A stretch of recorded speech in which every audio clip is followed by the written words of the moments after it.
Hello गाइजहरू, आज चाहिँ म यता भेडा बाख्रा गोठालो पुरै हाम्रो काकाको खेततिर ल्याएको छु। यहाँनिर चाहिँ हाम्रो काकाको कटेरो पुरा लथलिङ्ग जस्तो देखिन्छ है, भक्किरहेको छ होइन। यो धेरै वर्ष भइसक्यो, यो छाई छुई नगरेपछि यसरी भकिँदो रहेछ होइन। काकाहरू सबै विदेशमा हुनुहुन्छ, अहिले चाहिँ यो कटेरो भक्किरहेको छ। हामी चाहिँ त भेडा बाख्रा चराउन म चाहिँ आएको छु यता।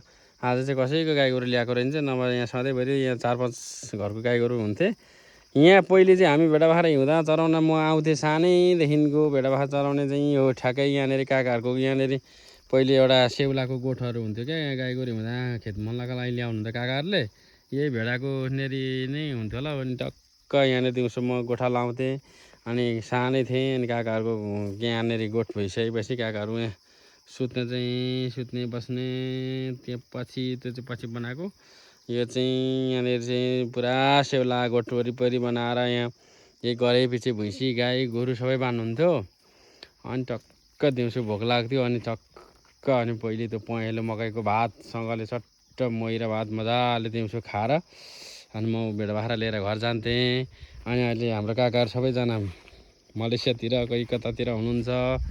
मलाई सबैसँगै भन्दा नि मलाई बुद्धि काकासँग चाहिँ धेरै घुलमिल भएर हिँडेको, कान्छो काकासँग चाहिँ होइन।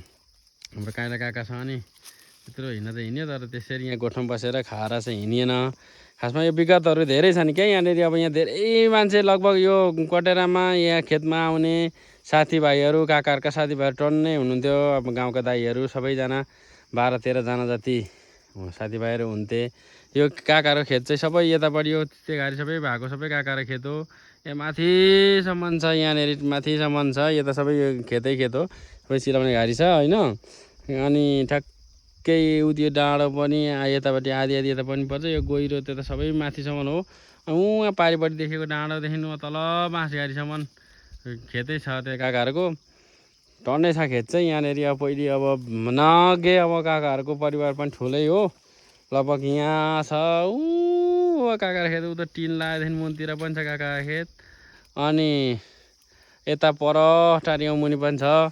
ठ्याक्कै यहाँबाट चाहिँ गाइजहरू टारियाउँ स्कुल पनि सर्लङ्ग देखिँदो रहेछ क्या, सर्लक्कै टारियाउँ स्कुल पनि टारियाउँ स्कुल हो त। अनि यो तलतिर चाहिँ हाम्रो मनोज बन्नेत घर, उहाँ पहिलेको उहाँ हिरो पनि हुन्छ, उहाँको घर पनि देखिँदो रहेछ।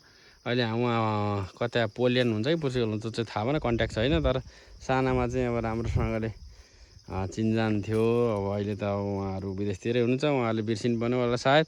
अनि यो पारिपट्टिको यो कटेरो देखिएको छ, यो टिन लागेको जोगी धारा भन्छ यहाँनिर चाहिँ ठ्याक्कै यो खेत चाहिँ हाम्रो हेमराज दालको खेत हो। यो कटेरो पनि ठ्याक्कै उहाँहरूकै हो। अहिले चाहिँ कसले रोप्छ थाहा भएन।